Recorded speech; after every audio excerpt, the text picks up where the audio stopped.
Muito bem. Nós vamos discutir agora, propriamente dito, qual é o efeito provocado pela variação temporal do campo aplicado. Então, muito bem.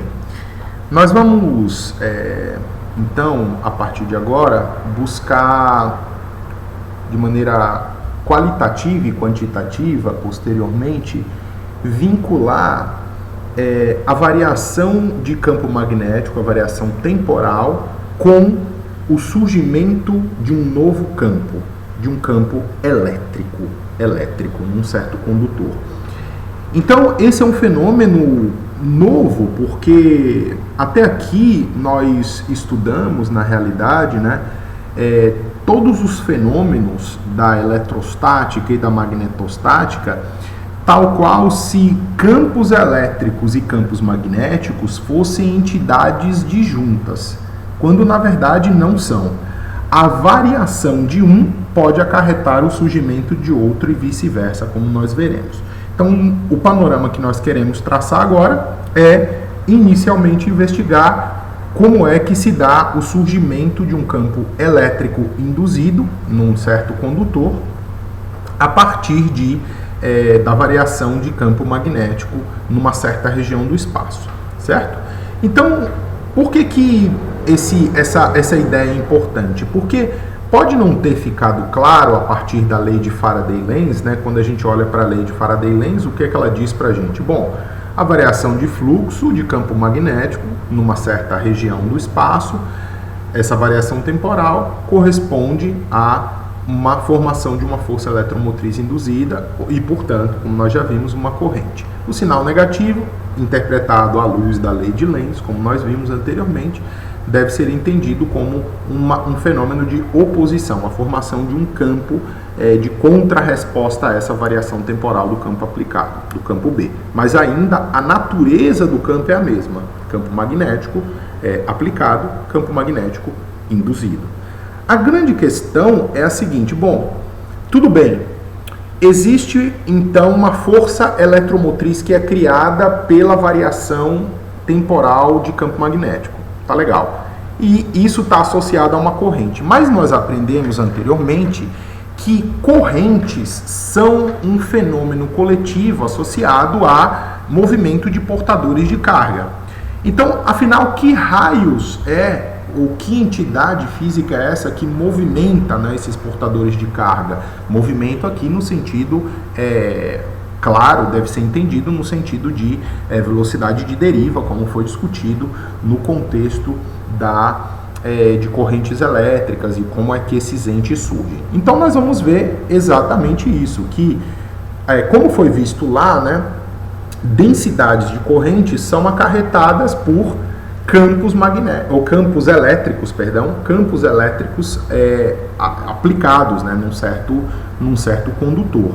Então, nós veremos que é justamente o campo elétrico induzido que, num condutor, provoca a formação de correntes induzidas e, portanto, de uma densidade de corrente induzida que pode ocasionalmente ser proporcional ao próprio campo elétrico, certo? Então, para fazer isso, para fazer essa análise, a gente vai utilizar um exemplo como o que aparece aqui, em que nós temos um certo solenoide. Essa área aqui não dentro do solenoide não necessariamente quer dizer algum núcleo, colocado dentro dessa bobina, como a gente viu, por exemplo, no caso de um solenoide toroidal, pode ocorrer. Não é exatamente isso que está sendo colocado, é simplesmente uma área associada interna à região da bobina, onde existe aí o campo magnético. Aqui nesse desenho está bastante exagerado, o espaçamento entre as bobinas.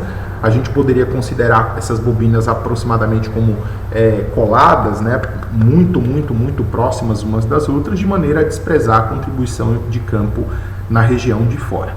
Então, veja, se existe então uma certa corrente, eu vou usar já a regra da mão direita, se existe uma certa corrente que entra e circula nessa bobina, então a entrada de corrente se dá por essa extremidade aqui e a saída por essa, então o que acontece se existe essa entrada de corrente, olha aqui o que acontece em cada enrolamento.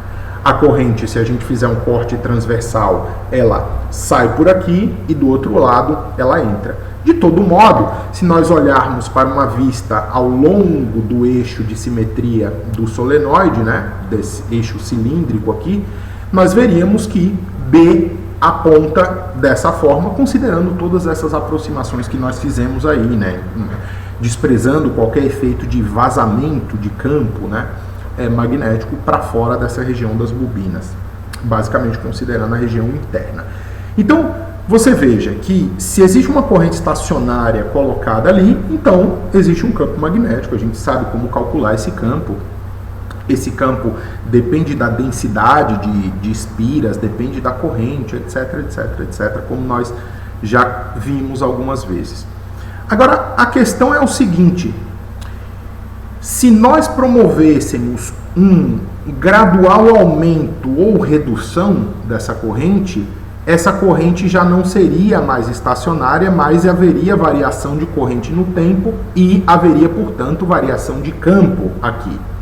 Se houver variação de campo na região interior a esse solenoide, claro, e de repente eu tiver, por exemplo, uma espira, né, que é justamente a proposta dessa análise, desse experimento, se eu tiver uma espira no entorno desse solenoide, o que vai acontecer se a corrente for estacionária? Bom, haverá um campo magnético associado numa região aí interior, né, numa região, vamos imaginar que aqui exista uma certa área A, que é essa associada ao interior do solenoide, né, essa área transversal, de um corte transversal. É claro que a área compreendida por essa espira, né, envolta aí, né, numa certa seção desse solenoide, ela de fato é maior do que a área compreendida por esse corte transversal do solenoide.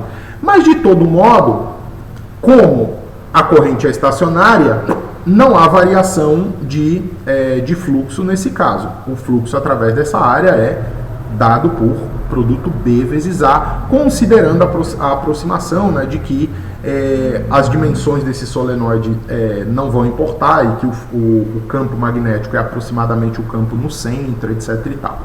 Então, muito bem.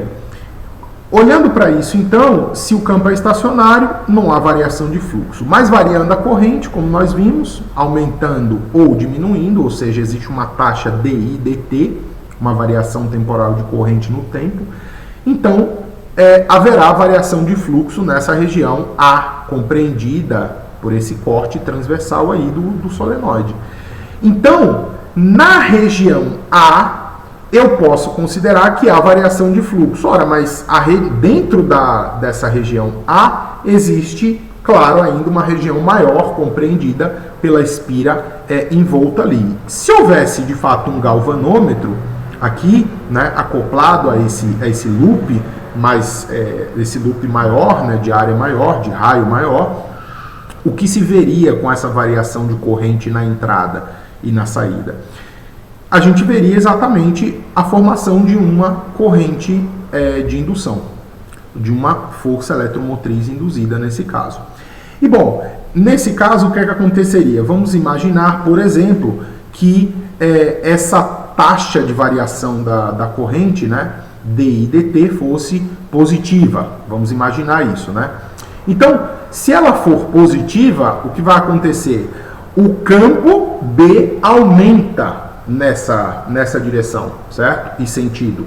Ou seja, pela lei de Lenz, ou pela lei de Faraday-Lenz, deve haver, então, um contracampo magnético, um campo magnético induzido, produzido nessa direção e sentido, de modo a formar uma corrente induzida nessa região. E, portanto, no condutor, que possui portadores de carga, né, na sua banda de condução, deve haver, então, uma corrente formada ali e correntes tão vinculadas a campos elétricos. Então, o que nós vamos ver agora bom, esse fenômeno aqui, ele é de fato conhecido, né, do ponto de vista daquilo que a gente já abordou. Agora, qual é a direção e sentido desse campo elétrico formado? Então, é o que nós vamos ver na sequência.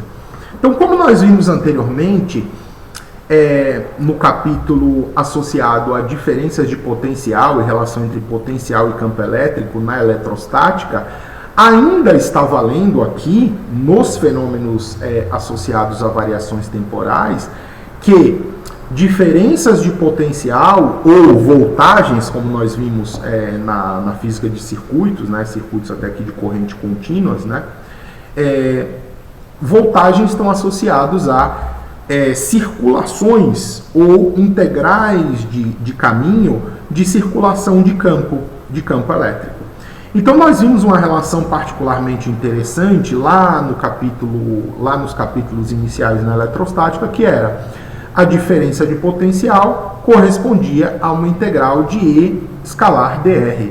Nesse caso, o que nós temos? Quem é dr nesse caso?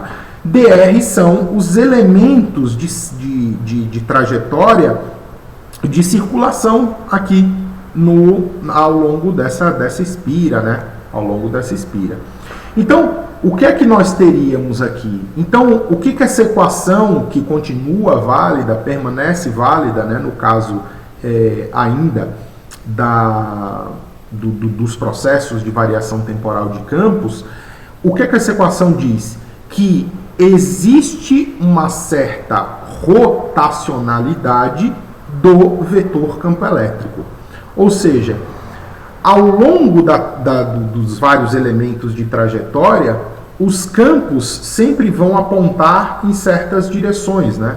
E nesse caso, a integral, a soma da projeção do campo no vetor dl vai me dar claro, a integral, né, de E dl vai me dar justamente a força eletromotriz ou a voltagem gerada nesse caso. Então, o que nós temos aqui? Nós temos uma força eletromotriz gerada ao longo de um loop, ao longo de uma espira. E essa força eletromotriz está associada a um campo, e esse campo tem projeções nas direções várias associadas a deslocamentos. Então, se a gente, por exemplo, pensasse num ponto aqui, ó, nesse ponto, a gente poderia ver, bom, então, o que existe? Existe uma certa corrente, como nós vimos, né, pela lei de Lenz, circulando, induzida nesse sentido. A corrente que aqui aparece, ó, não é a corrente induzida, tá? Essa é a corrente, de fato, lá na entrada do solenoide, certo? Então, essa é a corrente, ó, veja, sentido do campo entrando, corrente aplicada. Essa não é a corrente induzida. A corrente induzida está no condutor, no circuito fechado aqui fora, certo? Então, muito bem. Nesse caso, o que nós vemos aqui, os vetores dl ou dr, se você preferir, ao longo dessa trajetória C, aqui essa trajetória na equação 2, que aparece C, ela se confunde com com a própria circunferência, né, que compõe essa espira, e o sentido de percurso é o sentido da corrente. Então, você veja que esses vetores dl, eles vão ser sempre paralelos à trajetória, certo? Em todos os pontos, qualquer ponto que você escolha. E, claro, os vetores campo elétrico também serão paralelos, né? Nesse caso. Então, o que a gente tem? A gente tem que, ao variar o fluxo, você estabelece um campo que rotaciona ao longo dessa espiral. É isso que a gente conclui a partir dessa equação. Existe uma expressão matemática que explicita muito mais isso em termos de variáveis locais, né, daquilo que nós chamamos de rotacional no cálculo diferencial, mas nós não vamos entrar muito nesse mérito, não.